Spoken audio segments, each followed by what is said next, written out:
I'm Carmen, speech language pathologist with your home health memory care tip.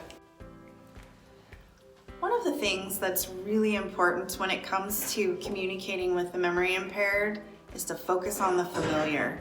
Routine becomes so important with those with a memory impairment or those with dementia. Routine is how they make sense of what's expected of them.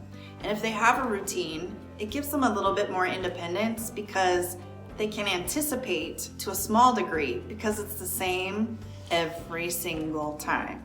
And routine is very important because it helps to establish a daily routine for meals, for exercise, for television, and it also provides a calming effect and a way to make sense of the world. So to make sure that they have a routine is super important. It's also important to talk about things that are familiar to the individual. Topics such as family, hobbies, friends. So getting to know your resident is really important because here's the thing. When you've met one person with dementia, you've met one person with dementia, and every single one of them brings their own experiences to the table. So it's important for you to know what some of those experiences are so that you can make a connection with them. So if you're able to bring the familiar to them, it just helps to keep them calm and it helps them to be a part of a conversation that they wouldn't otherwise be available for. Familiar photo albums can provide material for conversation.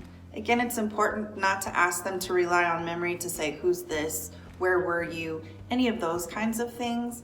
Even just flipping through it and not even talking can provide that familiarity that's important because they'll be able to recognize that this is something. They may not know who or what or where or when, but they'll at least recognize it as something that's familiar to them.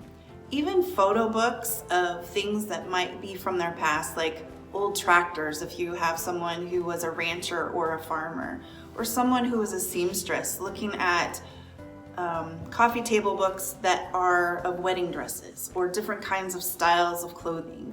So just get to know your person, that way you can be familiar with them and they can get a piece of joy in the familiar for themselves.